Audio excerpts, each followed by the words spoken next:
அனைவருக்கும் இனிய மாலை வணக்கம். பாம் கிராஜுவேட்ஸ் போரம் சார்பில் தொடர்ந்து நடத்தப்படும் இன்று ஒரு தொழில்நுட்ப நிகழ்ச்சிக்கு உங்கள் அனைவரையும் வருக வருக என வரவேற்கிறேன். இன்றைய நிகழ்ச்சி நமது குழுவின் மூலம் நடத்தப்படும் 668வது நிகழ்ச்சியாகும். இன்றைய நிகழ்ச்சி தலைப்பு mental health need of the hour, அதாவது மனநலம் காலத்தின் தேவை என்பது ஆகும். இன்றைய அவசர கால சூழலில் வாழ்வில் ஒவ்வொரு நிலையிலும் போராட்டமே நிறைந்துள்ளது. தேடல் அதிகரித்துள்ள நிலையில் மன அழுத்தம் அதிகரித்து அதனால் வாழ்வையே இழக்கும் நிலைக்கு தள்ளப்படுவோர் ஏராளம். இது பற்றி அலசி ஆராயும் வகையில் இன்றைய நிகழ்ச்சி ஏற்பாடு செய்யப்பட்டுள்ளது. இன்றைய நிகழ்ச்சி தலைப்பு அனைவருக்கும் பயனுள்ள தலைப்பாக கருதப்பட்டுள்ளதால் இந்த நிகழ்ச்சி ஏற்பாடு செய்யப்பட்டுள்ளது. இன்றைய நிகழ்ச்சியை வழங்கிட சிறப்பு விருந்தினராக இங்கே வருகை புரிந்துள்ளார் கோவையை சார்ந்த டாக்டர் வெள்ளைசாமி அவர்கள். டாக்டர் வெள்ளைசாமி அவர்கள் கன்சல்டன்ட் சைக்கியாட்ரிஸ்டாக பணிபுரிந்து வருகிறார். வாருங்கள், அவருடன் இணைவோம், நிகழ்ச்சிக்கு செல்வோம். Doctor Vellaisamy sir, please. Sir வணக்கம் சார். உங்களை இந்த நிகழ்ச்சி மூலம் சந்திப்பதில் மிக்க மகிழ்ச்சி. மிக்க மகிழ்ச்சி சார். இந்த நிகழ்ச்சிக்கு வருக வருக என வரவேற்கிறேன். டாக்டர், உங்க சொந்த ஊர் எங்கே இருக்குது? நம்மளுடைய சொந்த ஊர் ராஜபாளையம் சார். ஓ, திருநெல்வேலி, பழைய திருநெல்வேலி மாவட்டம், அதாவது விருதுநகர் மாவட்டம், ராஜபாளையம். சந்தோஷம் சார். நீங்க பள்ளி கல்வி எல்லாம் எங்க படிச்சீங்க? ராஜபாளையத்தில் தான் சார். ராஜபாளையத்திலே படிச்சீங்க. கல்லூரி வாழ்க்கை எப்படி தொடங்கியது, எங்கே தொடங்கியது? அஞ்சா காலேஜ், சிவகாசி அஞ்சா காலேஜ், ஐயனார் ஜானகியம்மா காலேஜ் உடைய ஸ்டூடெண்ட் சார். ஓகே. எங்களுடைய பீரியட்ல 53 நாள் தான் காலேஜே நடந்துச்சு. ஓ, சரி சரி சரி. பீரியட் வந்து ஸ்ட்ரைக். ஓஹோ, சரி சரி. அதுக்கு கடவுள் அருளால் கொஞ்சம் படிக்க முடிஞ்சது. மருத்துவக் கல்லூரி, மருத்துவக் கல்லூரியில் ஜாயின் பண்ண முடிந்தது. ஒரு வாய்ப்பு. 1978 batch. Oh, very good very good very good. எங்களோட ரொம்ப சீனியர். Okay okay. தென் உங்க கல்வி தகுதிகள் பற்றி வேற என்னெல்லாம் நீங்க படிச்சிருக்கீங்க டாக்டர்? அங்க வந்து எம்பிபிஎஸ் முடிச்சோம் sir. Okay. Undergraduate, PG, post graduation அங்கதான் முடிச்சோம். ஓகே. டிப்ளமா சைக்காலஜிக்கல் மெடிசன் முடிச்சோம் அங்க. சரி. அதுக்கப்புறம் டிப்ளமேட் ஆஃப் நேஷனல் போர்டுன்னு சொல்லி ஒரு சென்ட்ரல் கவர்மெண்ட் இது இருக்கு சார். அதுல ஒரு 2 இயர்ஸ். சரி. மொத்தம் 45 வருட மருத்துவ அனுபவம், மருத்துவ உலகில் 45 வருடங்கள். Okay, very good very good. 24 வருஷமாக சைக்கியாட்ரி. ஓகே, சரி சரி. 24 வருஷங்களாக பண்ணிக்கொண்டு இருக்கிறோம். Yes yes yes yes. Doctor, உங்க குடும்பத்தை பற்றி கொஞ்சம் சொல்லுங்களேன். சார், நமக்கு மிஸ்ஸஸ் வந்து ஹைலி மேத்தமெட்டிக்கல் ஸ்காலர். அவங்க எம்எஸ்சி பிஎட். ஓகே. பையன் ஒண்ணு, பொண்ணு ஒண்ணு சார். பையன் ஸ்டேட்ஸ்ல இருக்கிறாரு, அவர் இன்ஜினியர். ஓகே. ஐடி இருக்கிறாரு. பொண்ணு ஆர்கிடெக்ட், மதுரை. சரி சரி. பிள்ளைங்க யாருமே மருத்துவத்துறைக்கு உங்களை போல, அப்பாவை போல வரல இல்லையா? அவர்களுக்கு விதிக்கப்பட்டு இருக்குல்ல சார். இந்த மருத்துவ விதியை நான் நம்புறேன். என்னதான் இருந்தாலும் மருத்துவங்கிறது விதிக்கப்பட்டிருந்தால்தான் வர முடியும். கண்டிப்பா கண்டிப்பா. அதாவது மருத்துவத்துறையில அதாவது ரொம்ப ஈடுபாட்டோட இது பண்ணி இறங்கி பண்றதுனால சில வேளைகள்ல அந்த பிள்ளைங்களுக்கு அந்த துறை மேல ஒரு தயக்கம் வருவதும் ஒரு இயற்கையாக இருப்பதாக ஒரு கருத்து நிலவுகிறது இல்லையா டாக்டர்? காரணம் அதுதான் சார். கண்டிப்பா கண்டிப்பா. Okay okay. So quality time with family members கம்மியா இருக்கும். கண்டிப்பா கண்டிப்பா. ஓகே. அதனால இந்த தொழில்ல ஒரு அவர்ஷன் இருக்கும். Okay okay. நிகழ்ச்சிக்கு வருவோம் டாக்டர். நிகழ்ச்சியில முதல்ல தலைப்பு தொடர்பான ஒரு சின்ன இன்ட்ரோவுக்காக கேட்கிறேன். மனநலம் அப்படின்னா என்னது, அத மாதிரி எதற்காக இதற்கு இப்போது முக்கியத்துவம் வழங்கப்படுகிறது, அது தொடர்பான ஒரு தகவலை தொடங்கி அதிலிருந்து நீங்கள் இந்த நிகழ்ச்சி தொடர்பான தகவல்களை வழங்குமாறு உங்களை அன்போடு கேட்டுக்கொள்கிறேன். மனநலம்னு சொன்னா எல்லாரும் கேட்கிறது மனசு எங்க இருக்குன்னு கேட்பாங்க. அது ஒரு விசித்திரமான ஒரு விஷயம். பென்ஃபீல்டுன்னு சொல்லி ஒரு அறிஞர், விஞ்ஞானி, மூளையை அக்கு வேறாக ஆணி வேறாக பிரிச்சு மேய்ஞ்சிட்டு பார்த்தால் மனசுங்கிறதுக்கு ஒரு குறிப்பிட்ட இடம் இல்லை. முதல்ல சொல்லிக்கிட்டு இருந்தாங்க மனசு இதயத்துல இருக்குன்னாங்க, வயிற்று பகுதியில இருக்குன்னு சொல்லிக்கிட்டு இருந்தாங்க. கடைசியில பார்த்தீர்களானால் பென்ஃபீல்டு சொன்னதற்கு பிறகு அது ஒட்டுமொத்த மூளையின் ஆதிக்கமே மனசுன்னு கண்டுபிடிச்சாங்க. ஆக ஒட்டுமொத்த மூளை ஒழிய மனசு என்று தனியாக ஒரு உறுப்பு கிடையாது. இருந்தாலும் மனசை பத்தி தான் எல்லாரும் பேசிட்டு இருக்கிறாங்க. மனநலம்னு சொன்னா, மென்டல் ஹெல்த் சொன்னால், மனசே எங்களுக்கு தெரியாத பட்சத்துல ஹெல்த்தை பத்தி எப்படி பேச முடியும்? முதல்ல ஹெல்த்னா என்னன்னு தெரிஞ்சுக்கணும். அதுக்கு பிறகுதான் மென்டல் ஹெல்த்தை பத்தி தெரிஞ்சுக்கிட முடியும். உலக சுகாதார நிறுவனம் என்ன சொல்லியிருக்குன்னா, ஹெல்த்னு சொன்னா வியாதி இல்லாத தன்மையோ உடல் உறுப்புகளில் அங்கஹீனம் இல்லாத தன்மையோ கிடையாது. பிசிக்கல், மென்டல், சோசியல் வெல்பீயிங் இருந்தால்தான் ஒரு மனிதன் நோயற்ற மனிதனாக இருக்கின்றான் என்று சொல்கின்றார்கள். ஆரோக்கியம் ஹெல்த்னு சொன்னா பிசிக்கல் வெல்பீயிங்கா இருக்கணும், மென்டல் வெல்பீயிங்கா இருக்கணும் அண்ட் சோசியல் வெல்பீயிங்கா இருக்கணும். இந்த 3 ஆரோக்கியமும் சேர்ந்தால்தான் ஹெல்த். அதுல மனநலம் முக்கியமானதாக இருக்கின்றது.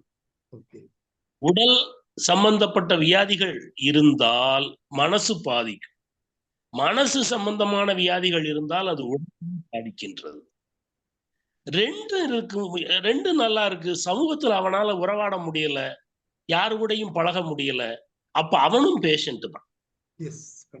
உடல் ஆரோக்கியம், மன ஆரோக்கியம், சமூக ஆரோக்கியம் 3ம் சேர்ந்தால்தான் ஒரு மனிதன் ஆரோக்கியமான மனிதனாக கன்சிடர் பண்ணப்படுவார். ஆரோக்கியம் அப்படிங்கிற கருத்து தொடர்பா விளக்கமா தெரிவிச்சீங்க டாக்டர். இப்போது நம்ம இன்றைய நிகழ்ச்சி தொடர்பான டாபிக் தொடர்பான, அதாவது mental health need of the hour, மனநலம் காலத்தின் தேவை. அது எதனால அதை இந்த காலகட்டத்திற்கு நாம முக்கியமானதாக கருதுகிறோம்? நம்மகிட்ட என்ன குறைபாடு இருக்கிறது? முந்தைய காலத்துக்கும் இன்றைய காலத்துக்கும் என்ன வேறுபாடு இருக்குது? அதுல நாம ஏன் இந்த ஒரு நிலையில் இருக்கிறோம்? எதற்காக இதற்கு இவ்வளவு முக்கியத்துவம் இந்த காலகட்டத்தில் இருக்கிறது? அது தொடர்பான தகவல். Very good sir. முதல்ல இந்த தலைப்பு அருமையான தலைப்பு. அதை ஏற்பாடு பண்ணி கொடுத்த உங்களுக்கும் நண்பர் இளங்கோவன் சாருக்கும் மிக்க நன்றி. வணக்கம் சார். நன்றி. வணக்கம் சார். வணக்கம். நம்ம ஈஸ்டர்ன் கல்ச்சரை ஃபாலோ பண்ணிக்கிட்டு இருந்தோம். Quality of life. Western culture standard of living. Eastern culture quality of living. நம்ம இப்ப என்ன ஆரம்பிச்சிட்டோம்னா சூடோ வெஸ்டர்னைசேஷனாக மாற முயற்சிக்கிறோம். வெஸ்டர்ன் கல்ச்சர் நல்லா இருக்கு, ஈஸ்டர்ன் கல்ச்சரும் நல்லா இருக்குது. நம்ம ரெண்டையும் விட்டுட்டோம். சூடோ வெஸ்டர்னைசேஷனாக பழகிக்கிட்டு இருக்கிறோம். இது ஃபர்ஸ்ட் அடிப்படையான ப்ராப்ளம். அடுத்து ஆதாம் அண்ட் ஈவ் காலத்திலேயே, ஆடம் அண்ட் ஈவ், ஆதாம் கடவுளுடைய பேச்சையே கேட்கல. ஆப்பிள சாப்பிடாதையா, உனக்கு பிரச்சனை, பல பிரச்சனை வரும்னு சொன்னதை மீறி அவர் ஆரம்பிச்சு, அதுல இருந்து பிரச்சனைகளுக்கு மக்கள் தள்ளப்பட்டார்கள். இது என்னன்னா ரிவோல்டிங் அகேன்ஸ்ட் அத்தாரிட்டி அண்ட் ரிபெல்லியஸ்னஸ் ஆட்டிடியூட். ஆதாம் செஞ்சது என்னது? கடவுளின் அட்வைஸ மீறி நடந்தது. புராண கதையாக இருந்தாலும் அது இன்றைய காலகட்டத்திற்கு அப்ளிகபிள் ஆகுது. இது அடலசன்ஸ் ஏஜ்ல அதிகமாக தெரியுது. 13 வயசுல இருந்து 18 வயசு வரைக்கும் நம்மளுடைய குழந்தைய எப்படி இருக்கிறாங்க? ரிபெல்லியஸ்னஸ் அண்ட் ரிவோல்டிங் அகைன்ஸ்ட் அத்தாரிட்டி. இந்த 2 பாயிண்ட்ஸ் முக்கியமானது. நம்ம அதை புரிஞ்சுக்கிட்டோம்னா மென்டல் ஹெல்த் நமக்கும் நல்லா இருக்கும், நம்ம பிள்ளைகளுக்கும் நல்லா இருக்கும், நம்ம ஃபேமிலிலையும் நல்லா இருக்கும். இது முக்கியமான ஒரு விஷயம். அடுத்த விஷயம் பார்த்தீங்கன்னா, கலீல் ஜிப்ரான் என்ற உருது கவிஞர் சொல்லி இருக்கிறாரு, உங்கள் குழந்தைகள் உங்கள் மூலமாக பிறந்தவர்கள், உங்களுக்கு பிறந்தவர்கள் அல்ல. இந்த பாயிண்ட் ஒரு வேலிட் பாயிண்ட். எல்லா பேரண்ட்ஸும் புரிந்து கொண்டால் நம்ம பிள்ளைய விஷயத்துல நம்ம அதிகமா தலையிட மாட்டோம். ஒரு ஃப்ரெண்ட்லி அட்மாஸ்பியர் வீட்டுல இருந்துச்சுன்னா, அந்த குழந்தையை என்கரேஜ் பண்ணப்பட்டு வளர்த்தோம்னா நல்ல அருமையான குழந்தைகளாக மாறி வருவார்கள் என்பது நிச்சயம்.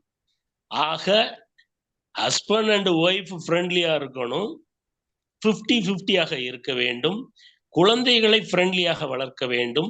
அடலசன்ட் ஏஜ் குரூப்ல இருக்கக்கூடிய நம்மளுடைய குழந்தைகளோட இருந்தோம்னா, நல்லபடியாக ஃப்ரெண்ட்லி நேச்சர் நம்ம வீட்டுல இருந்துச்சுன்னா, ஹெல்த்தி என்விரான்மெண்ட் இருந்துச்சுன்னா, மென்டல் ஹெல்த் அந்த வீட்டுல நல்லா இருக்கும். இதை எல்லார் குடும்பங்களும் ஃபாலோ பண்ண ஆரம்பிச்சுட்டாங்கன்னா இந்த சொசைட்டில மென்டல் ஹெல்த் அருமையாக இருக்கும். இது எங்க வயலேட் ஆகுதோ அப்ப பிரச்சனைகளை நம்ம சந்திக்க வேண்டிய சூழ்நிலைக்கு தள்ளப்படுகிறோம். குளோபல் லெவல்ல 450 மில்லியன் மனநலம் சார்ந்த வியாதிகள்ல மக்கள் கஷ்டப்பட்டு கொண்டிருக்கின்றார்கள். 450 மில்லியன் மக்கள் கஷ்டப்பட்டு கொண்டிருக்கின்றார்கள் குளோபல் லெவல்ல. அதுல 60 to 70 மில்லியன் பீப்புள் இந்தியாவில் இருக்கிறாங்க.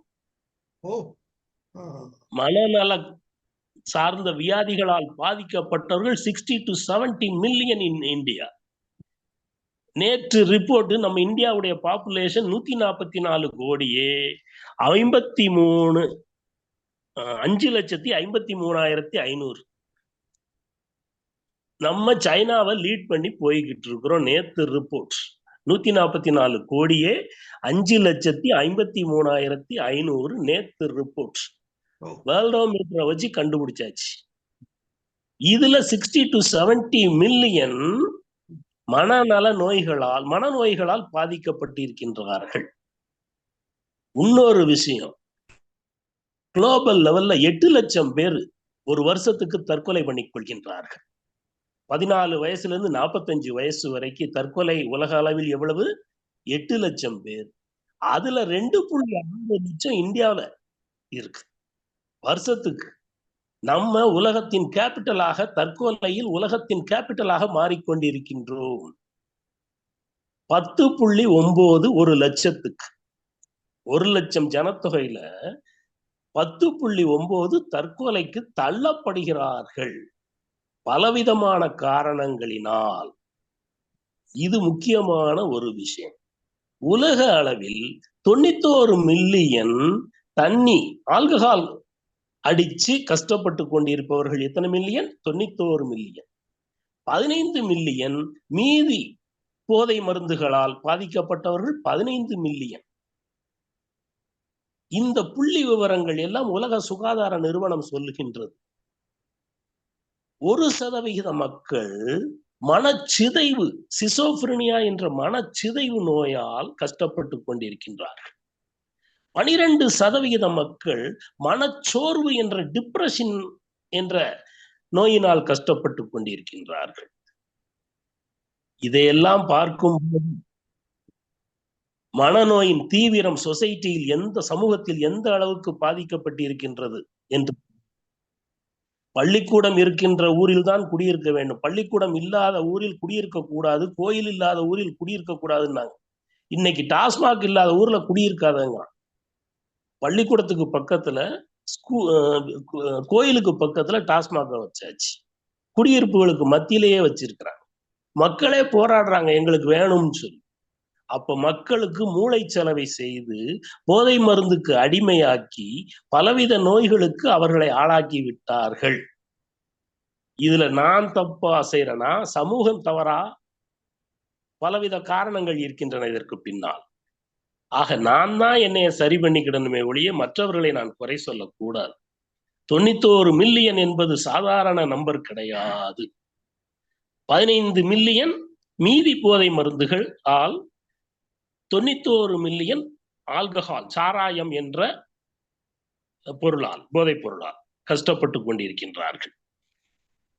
இது போக பலவிதமான மனநோய்கள் இருக்கின்றது. அதை பற்றி ஒன் பை ஒன் நம்ம டிஸ்கஸ் பண்ணுவோம். இப்ப ஆல்பா ஜெனரேஷன் கிட்ஸ்ன்னு சொல்லி ஒரு சமூகம் உருவாகி கொண்டிருக்கின்றது. குழந்தைகள் உருவாகி கொண்டிருக்கின்றார்கள். Alpha generation kids. கர்ணன் கவச குண்டலத்தோட பிறந்தாருன்னு சொல்லுவாங்க. இப்ப பிறக்கிற பிள்ளைய செல்போனோட தான் பிறக்குது. செல்போன் கொடுக்கப்படவில்லை என்றால் அந்த குழந்தைகள் அழுது ஆர்ப்பாட்டம் செய்து வீட்டில் இருக்கும் பொருட்களை உடைத்து டெம்பர் டேண்ட்ரம் என்ற நியூராட்டிக் ப்ராப்ளம், சோத்துல போய் முட்டுறது, தன்னைத்தானே காயப்படுத்திக் கொள்வது, நகத்தை வச்சு கீறுவது, கேண்டிலை பொருத்தி கையை சுட்டுக்கிறது, பின்னங்களை உடைக்கிறது, தலையை சுவர்ல முட்டுறது, தலையில தலையில இப்படி இப்படி அடிச்சுக்கிறது, இதெல்லாம் டெம்பர் டேண்ட்ரம் என்ற வியாதி. ஆக இந்த குழந்தைகளுக்கு என்ன பேர் வச்சிருக்கிறாங்க? Alpha generation kids. எந்த ஒரு பழக்கமாக இருந்தாலும் 40 நாட்கள் நீங்கள் தொடர்ந்து அதை செய்து விட்டால் அது உங்களுடைய ஹேபிட்டாக மாறிவிடுகின்றது. அது 40 நாளுக்கு பிறகு இந்த மாதிரி பலவிதமான ஹேபிட்ஸ் சேர்ந்து உங்களுடைய கேரக்டரிஸ்டிக்ஸாக மாறி, பலவிதமான கேரக்டரிஸ்டிக்ஸ் சேர்ந்து ஒரு பெர்சனாலிட்டி மாறுகின்றது. பெர்சனாலிட்டிங்கிறது என்னது? பெர்சனா அப்படின்னா மாஸ்க். எல்லாரும் பலவித மாஸ்க் போட்டிருக்கின்றார்கள், முகத்திரை போட்டிருக்கின்றார்கள். ஒவ்வொரு இடத்திலும் 1 by 1 எடுத்து காட்டுவாங்க. பலவிதமான மாஸ்க் போட்டிருக்கிறாங்க. அதுதான் அந்த பெர்சனாங்கிறது மாஸ்க். இதுல இருந்து அந்த பலவிதமான கேரக்டரிஸ்டிக் சேர்ந்ததுதான் பெர்சனாலிட்டி. இந்த ஆல்பா ஜெனரேஷன் கிட்ஸ் உடைய பெர்சனாலிட்டி ஃபியூச்சர்ல எப்படி இருக்கும் உங்களால் இமேஜின் பண்ணி கூட பார்க்க முடியாது. சூசைட், தற்கொலை செய்து கொள்ள தூண்டும். ஆக நம்ம எல்லாருமே சயின்டிபிக் கேட்ஜெட்ஸ்க்கு அடிமை ஆயிட்டோம். அதை நம்ம ஒத்துக்கொள்ளத்தான் வேண்டும். எப்ப இந்த சயின்டிபிக் கேட்ஜெட்ஸ் நம்ம வாழ்க்கையில் வந்ததோ அப்பொழுதே நாம் அதற்கு அடிமையாகி விட்டோம். இது நம்மளே கண்ட்ரோல் பண்ணி கொள்ள வேண்டும். இல்லை என்றால் ஃபியூச்சர்ல, எதிர்காலத்தில் இதன் பின்விளைவுகள் எக்கச்சக்கமாக இருக்கும். நம்மளுடைய குழந்தைகளுடைய கேரக்டர் மாறிவிடும். அதனால்தான் இந்த தலைப்பு காலத்தின் தேவை. தேவையா கட்டாயமா? நம்ம தான், ரெண்டும் ஒண்ணுதான். இப்ப நம்ம இந்த ஒரு இதை சொல்லியாச்சு. இப்போ கொஞ்ச நாளைக்கு முன்னாடி, ஒரு 2 வாரம் 3 வாரத்துக்கு முன்னாடி, ரம்யாங்கிற ஒரு பொண்ணு, இங்க காரமடை பொண்ணு, கமிட்டட் சூசைட், கேரக்டர் அசாசினேஷன். அந்த பொண்ணு கேரக்டர் அசாசினேஷன். அந்த புள்ள மெட்ராஸ்ல கை குழந்தை சாதம் ஊட்டி கொண்டு இருக்கும் பொழுது அபார்ட்மெண்ட்ல அது இருக்குது. திருமுல்லை வாயில் என்ற இடத்தில், மெட்ராஸ் சென்னையில் திருமுல்லை வாயில் என்ற இடத்தில் அபார்ட்மெண்ட் 4வது மாடியில் இருக்கும் பொழுது குழந்தைக்கு சாப்பாடு ஊட்டி கொண்டு இருக்கும் பொழுது அந்த குழந்தை கைதவறி மாடியில் சன்ஷேட்ல விழுந்து விழுந்து கீழே உள்ள சன்ஷேட்ல இருந்து காப்பாற்றப்பட்டது. இது ஆக்சிடென்டலாக நடந்தது. ஆனா அந்த ரம்யாவை பத்தி தவறான தகவல்கள் சித்தரிக்கப்பட்டு யூடியூபில் அந்த அம்மாவை கேரக்டர் அசாசினேஷன் பண்ணி அந்த அம்மா அவங்க அம்மா வீட்டுல காரமடையில தற்கொலை பண்ணிடுச்சு. இப்ப அந்த கை குழந்தை தாய் இல்லாத குழந்தையாக மாறிவிட்டது. ஒரு உதாரணத்துக்கு தான் நான் சொல்லி இருக்கின்றேன். கேரக்டர் அசாசினேஷன் ஆக்சிடென்டலா அந்த குழந்தை விழுந்துருச்சு. அது யாரு என்ன செய்ய முடியும்?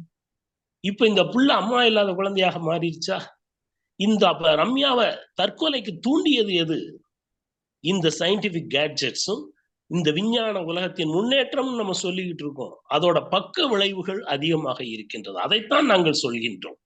24 மணி நேரமும் நம்ம இது சிந்தனையில தான் இருக்கிறோம். சும்மா இருந்தாலும் செல்போன், வாட்ஸ்அப் வந்திருக்கா, ஏதாவது நியூஸ் இருக்கான்னு தான் நம்ம பார்த்துக்கிட்டே இருக்கிறோம். அதுக்கு நம்ம அடிமை ஆயிட்டோங்கிறது தான் உண்மை. அது மறுக்கவே முடியாது. நைட்டு படுக்கிறதுக்கு 2 மணி நேரத்துக்கு முன்னாடி சயின்டிபிக் கேட்ஜெட்ஸ் யூஸ் பண்ணாதங்க, உங்களுடைய தூக்கம் கெட்டு போயிரும்னு எல்லாரும் சொல்றோம். பெட்ரூமுக்கு எடுத்துட்டு போகாதங்கன்னு சொல்றோம். கேட்கறாங்களா? கேட்க மாட்டேங்கிறாங்க. பெட்ல பக்கத்திலேயே வச்சிருக்கிறாங்க. நைட்டு ஃபுல்லா விளையாண்டுகிட்டு இருக்கிறாங்க. தூக்கத்தை கெடுத்துடுறாங்க. 6 to 8 hours ஸ்லீப் தேவைன்னு சொல்றோம். தூக்க கெட்டதுக்கு பின்னாடி மனநோய்கள் அதிகமாகிவிடும். அதுதான் உண்மை. ஆக்கப்பூர்வமாக நீங்க வாழ முடியாது. ஒரு ஆளு நார்மல்னு நீங்க எதை வச்சு சொல்ல முடியும்? ஏதாவது டெபினிஷன் இருக்குதா? நார்மல்சி என்கிறதுக்கு டெபினிஷன் இருக்குதா? 8 மாடல் இருக்கு. நார்மல்சிங்கிறத சொல்றதுக்கு 8 மாடல் இருக்கு. அந்த 8 மாடல்ல ஒன்னு statistical model. Within 2 standard deviation இருந்தா பரவாயில்லைங்கிறாங்க. எப்படி? Within 2 standard deviations. கோவணம் கட்டாத ஊர்ல கோவணம் கட்டுறவன் பைத்தியக்காரன் பழமொழியே இருக்குது. ஊரே நேக்கடா இருக்கும்போது நான் மட்டும் கோவணம் கட்டிக்கிட்டு இருந்தா என்னைய பைத்தியக்காரன் சொல்லுவீங்களா? சொல்ல மாட்டீங்களா? ஆக within 2 standard deviation permissible normal. அடுத்து நார்மல்னா என்ன சொல்றாங்க? ஏற்கனவே உங்களுக்கு நான் சொன்னேன், வியாதி இல்லாத தன்மை, நார்மலாக வாழ வேண்டும், குரோத் ஓரியன்டட் ஆக்டிவிட்டிஸ் இருக்கணும், வாழ்க்கைக்கு பர்பஸ் ஒண்ணு இருக்கணும்ல, அதுதான் இகிகாய். இகிகாய்னு ஜாப்பனீஸ் டேர்ம் அது. இகிகாய்னா பர்பஸ் ஆஃப் லைஃப். நான் ஏன் பிறந்திருக்கேன்னு எனக்கு தெரிஞ்சாதான் என்னைய நானே கண்ட்ரோல் பண்ணிக்கிட முடியும். ஆக எனக்கு பர்பஸே இல்லைன்னா, பர்பஸ்லெஸ் லைஃபா இருந்தா எய்ம்லெஸ் லைஃப், அப்ப பைத்தியக்காரன் தான். ஆக நார்மலுங்கிறதுக்கே உன்ன ஸ்டாண்டர்ட் டெஃபினிஷன் எதுவுமே கிடையாது. பிறகு எப்படி அப்நார்மலுக்கு கொடுப்பீங்க? அதுக்கும் கொடுத்துருக்குறாங்க. Cognition, conation, affect. காக்னிஷன்னா நாலேஜ், கோனேஷன்னா மூவ்மெண்ட், அஃபெக்ட்னா உங்க மூடு. என்ன சார் மூடு சரியில்லையா, இன்னைக்கு ஒரு மாதிரி இருக்கிறீங்களே, நம்ம கேட்கிறோம்ல, அதுதான் மூடுங்கிறது. உங்க ஃபீலிங், உங்க எமோஷன். Cognition, conation, affect. இது ஒரு ட்ரையாங்கிள், 3 சைடுல. ஒரு சைடு காக்னிஷன், நாலேஜ், இன்னொரு சைடு கோனேஷன் ஆர் மூவ்மெண்ட், அது 3வது சைடு வந்து அஃபெக்ட் ஆர் மூட். இந்த 3 கோட்டுல இந்த ட்ரையாங்கிள் எந்த பக்கம் இழுத்தாலும் அது அப்நார்மல். நான் வந்து நாலேஜபிளா இருக்கேன், ஆனா 24 மணி நேரம் சேடா இருக்கேன், அப்ப என்ன? பைத்தியக்காரன் தான். அப்நார்மல். பைத்தியக்காரன் சொல்றது தவறு, நாங்க அந்த வார்த்தையை யூஸ் பண்ணவே கூடாது. அப்நார்மல். காக்னிஷன், கோனேஷன் அண்ட் அஃபெக்ட் இந்த ட்ரையாங்கிள், இதுல எந்த பக்கம் இழுத்தாலும் அப்நார்மல் தான். இப்ப இன்னொன்னு விஷயம் இருக்கு, எல்லாருக்கும் கேள்வி, ஹூ ஆம் ஐ? இந்த கேள்விக்கு யாராவது ஆன்சர் கண்டுபிடிச்சிருக்கிறாங்களா? ஒரு குழந்தை ஜனிக்கும் பொழுது, செக்ஸ் வச்சுக்கிடும் பொழுது 30 கோடி ஜீவ அணுக்கள் உள்ள போகும். எத்தனை கோடி? 30 கோடி. அதுல ஒன்னே ஒண்ணுதான் சூல், அந்த தாயின் ஓவம் சொல்லக்கூடிய சூல் முட்டைக்குள்ள போறது. 30 கோடி விந்தணுக்கள் உள்ள போறதுக்கு முயற்சி பண்ணாலும் ஒரே ஒரு விந்து அணு மட்டும்தான் சூலுக்குள்ள போகுது, ஓவத்துக்குள்ள போகுது. அங்கே பிரச்சனை ஆரம்பிச்சிச்சு. Struggle for surveillance, struggle for surveillance and survival of the fittest. யாரு தகுதியானவனா இருக்கிறானோ அவன் மட்டும்தான் உள்ள போக முடியும். அப்ப நீங்க யாரு? 30 கோடி 30 கோடி ஜீவனுக்குள்ள நீங்க ஒரு ஆளு. இதுவே உங்களுக்கு பெருமையான விஷயமா இல்லையா? பிறகு எதுக்கு நான் வாழ்க்கையில வருத்தப்பட்டுக்கிட்டே இருக்கணும், நம்பலப்பட்டுக்கிட்டே இருக்கணும்? I must be proud of it. 30 கோடி மக்கள்ல நான் ஒருத்தன் ஐயா சொல்லணும் தைரியமா, சந்தோஷமா. அப்ப பர்பஸ் ஆஃப் லைஃப், ஹூ ஆமைனா 30 கோடி மக்கள்ல நான் ஒருத்தன். என்னைய மாதிரி இன்னொரு ஆள் இருக்க முடியாது. ஐ ஆம் வெரி மச் யூனிக். இதுல ஸ்திதித பிரஜ்னான்னு ஒண்ணு இருக்கு. ஸ்திதித பிரஜ்னான்னா அர்த்தம் என்னன்னா steady minded person, steady minded person. Compos mentis, compos மென்டிஸ்னா sound mind in a sound பாடி.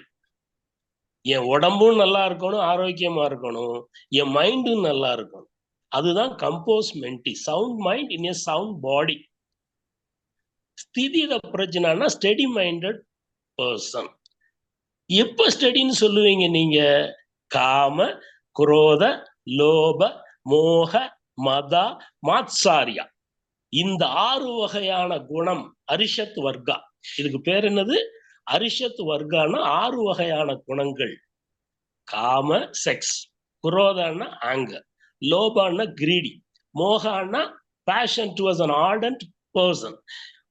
ஏதாவது ஒரு பொருள் மேல உங்களுக்கு ஒரு மோகம் இருக்கலாம், இல்ல ஆளுக மேல மோகம் இருக்கலாம், மோகா.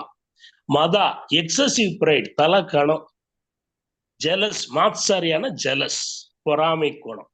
இந்த காம, குரோத, லோப, மோக, மதா, மாத்சாரியா, 4 வகையான குணங்களை யாரொருவர் கட்டுப்பாட்டுக்குள் வைத்திருக்கின்றாரோ அவரே ஸ்டெடி மைண்டட் பர்சன். அப்படி யாராவது இருக்காங்களா? 6 வகையில ஏதோ ஒரு வீக்னஸ் நமக்கு இருக்கு. அப்ப நம்ம நார்மல்னு சொல்ல முடியாது. நார்மலாக இருக்கிற மாதிரி நடிச்சுக்கிட்டு இருக்கிறோம், பண்ணிக்கிட்டு இருக்கிறோம். முயற்சி திருவினையாக்கும். நம்ம எல்லாருமே இந்த 6 வகையான குணங்களை கட்டுப்பாட்டுக்குள் வைத்துக் கொள்ள முயற்சி பண்ணி கொண்டிருந்தோமானால் நல்லபடியாக இந்த சமுதாயம் இருக்கும். ஸ்திதித பிரஜ்னா, அரிஷத் வர்க்கா, இந்த வார்த்தைகளை எல்லாம் ஞாபகம் வைத்துக் கொண்டால் நல்லது. அது போக நார்மல்சி சொல்லிட்டேன், ஏற்கனவே சொன்னேன் நான். அப்நார்மல் காக்னிஷன், கோனேஷன், அஃபெக்ட்ஸ் எல்லாரும் சொன்னேன் இல்லையா, மனசுன்னா பிரெயினின் மூளையின் ஒட்டுமொத்த ஆதிக்கம் தான் மனசுன்னு சொன்னேன். எல்லா வீட்லயும் யூபிஎஸ் இருக்கு. யூபிஎஸ் தான் பிரெயின். எலக்ட்ரிக்கல் எக்யூப்மெண்ட்ஸ் எல்லாம் ஓடுது, ஆப்ரேட் பண்றீங்க, அது நம்ம பாடி. இதுக்கு இடையில வரக்கூடிய கரண்ட் இருக்கு பாத்தீங்களா, அதை அம்மீட்டர் வச்சு நீங்க அளந்துருவீங்க. மனசை படிக்கிறதுக்கு என்ன மீட்டர் ஏதாவது இருக்கா? அந்த கரண்ட் சப்ளை பாஸ் ஆகுது பாத்தீங்களா, அதுதான் மனசு. ஆக மனசை பார்க்க முடியாது. யூபிஎஸ் பிரெயின், எலக்ட்ரிக்கல் எக்யூப்மெண்ட்ஸ் நம்ம பாடி, இடையில வரக்கூடிய கரண்ட் மனசு. ஒரு சிம்பிளிஃபைடு உதாரணமாக இதை எடுத்துக்கொள்ளலாம். Brain 1370 gram. ஜென்ஸுக்கு எவ்வளவு இருக்குது? அதோட வெயிட் 1370 கிராம். லேடிஸுக்கு 1200 கிராம் இருக்கு. 170 கிராம் ஃபண்டமெண்டலாகவே அவர்களுக்கு கம்மியாக படைக்கப்பட்டிருக்கின்றது. இதுல பிரெயின்ல பாத்தீங்கன்னா left side brain, right side brain 2 இருக்கு. Left half, right half. Left half result oriented, ஏதாவது செஞ்சு நல்ல ரிசல்ட்டை கொண்டு வர்றதுக்கு அது முயற்சி பண்ணுது. ரைட் சைடு பிரெயின் பார்த்தீங்கன்னா finance activities, maths, lateral thinking, இதுக்கெல்லாம் ரைட் பிரெயின் உதவுது. இப்ப இந்த பிரெயின் சொல்லியாச்சு. இத சிக்மண்ட் ஃப்ராய்டுங்கிற செக்கோஸ்லோவாக்கியாவை சேர்ந்த அறிஞர் என்ன சொல்லியிருக்கிறாருன்னா, மனசை 3ஆ பிரிச்சிருக்கிறார். Conscious, subconscious, unconscious. 3. கான்சியஸ்னா உங்களுக்கு தெரியும், நீங்க நினைக்கிறது செய்றீங்க. சப்கான்சியஸ்னா மனசுல சில விஷயங்கள் அடிப்படை மனசுல பதிஞ்சிருக்கும். அது நாங்க ஒரு சில டெஸ்ட்டுகளை வச்சு வெளியே கொண்டு வந்துடுறோம். ஃப்ரீயா பேச சொன்னீங்கன்னா அந்த விஷயமும் வெளியே வந்துடும். ஃப்ரீயா பேசுறதுக்கு, நமக்கு கேட்கறதுக்கு நமக்கு டைம் இருக்கா, இல்ல உங்களுக்கு பேசுறதுக்கு உங்களுக்கு டைம் இருக்கா? இதுக்கு பேரு ஃப்ரீ அசோசியேஷன். ஃப்ரீ அசோசியேஷன்னா நம்ம 2 பேருக்கும் டைம் இருக்கணும். அப்ப சப்கான்சியஸ் மைண்ட்ல இருக்கக்கூடிய விஷயங்கள் வெளிப்பட்டு விடும். அன்கான்சியஸ் மைண்ட்ல இருக்கிற விஷயங்கள் வெளியே வராது. அது ஒரு சில கண்டிஷன்ஸ்ல தான் அது வெளிப்படுகின்றது. இது மூளையின் ஒரு விஷயம். நான் சொன்னபடி பென்ஃபீல்ட் என்ற அறிஞர் எல்லாத்தையும் பார்த்துட்டு தனியாக மனசுக்கு ஒரு இடம் இல்லைன்னு சொல்லி முடிச்சிட்டாரு. இப்ப இட், ஈகோ, சூப்பர் ஈகோ 3 பகுதியாக பிரிச்சிருக்கிறாரு அதே சிக்மண்ட் ஃப்ராய்ட். இட்னா அனிமல் இன்ஸ்டிங்க்ட்ஸ், என் சந்தோஷத்துக்கு வேண்டி நான் என்ன வேணாலும் செய்வேன், அது id it. Ego moral conscience, அது என்ன செய்யுது? இட்ட கண்ட்ரோல் பண்ணிக்கிட்டே இருக்குது. நீ செய்யறது தப்பு, ஒழுங்கா பிஹேவ் பண்ணு, இல்லைன்னா கஷ்டப்படுவேன்னு சொல்லி அந்த ஈகோ மனசாட்சிங்கிறது கண்ட்ரோல் பண்ணிக்கிட்டே இருக்குது. அது பேச்ச கேட்டோம்னா நமக்கு நல்லது, கஷ்டங்கள் குறைவு. அடுத்த கட்டத்துக்கு சூப்பர் ஈகோவுக்கு டெவலப் ஆகி போகலாம். மனிதனும் தெய்வமாகலாம்ங்கிறது தான் சூப்பர் ஈகோ. யாராருக்கெல்லாம் நல்லா இருந்துச்சோ அவர்கள் எல்லாருமே, சூப்பர் ஈகோ இருந்தவங்க மனிதனும் தெய்வமாகலாம் அந்த ஸ்டேஜுக்கு போனவங்க. ஆக பெரும்பாலான மக்கள் ஐடி இட்டுக்கு தான் இம்பார்ட்டன்ஸ் கொடுத்து அனிமல் மாதிரியே வாழ்ந்து கொண்டிருக்கின்றார்கள். மனசாட்சியின் பேச்சை கேட்பவர்கள், அதாவது ஈகோவின் பேச்சை கேட்பவர்கள் இருக்கத்தான் செய்கின்றார்கள். அது நமக்கு நல்லதுதான் செய்யும். நம்ம சூப்பர் ஈகோவுக்கு போக முடியாட்டாலும் இட்ட கண்ட்ரோல்ல வச்சுக்கலாம். இந்த போதை மருந்து பழக்க வழக்கங்கள் எல்லாம் இருந்துச்சுன்னா இட்டுடைய ஆக்டிவிட்டிஸ் அதிகமாகிவிடும், நம்ம மிருகமாகி விடுவோம். மூளையின் முன்பகுதி தன்னுடைய கட்டுப்பாட்டை இழந்து விடுகிறது. நான் என்ன நினைக்கிறேன், நான் என் இஷ்டத்துக்கு நான் செஞ்சுக்கிட்டு இருப்பேன், நான் அனிமல் ஆச்சே. அதனால இட், ஈகோ, சூப்பர் ஈகோ, இது அந்த topographical structure of the mind. இதையும் தெரிஞ்சுக்கலாம். ஹெல்த் பார்த்தாச்சு.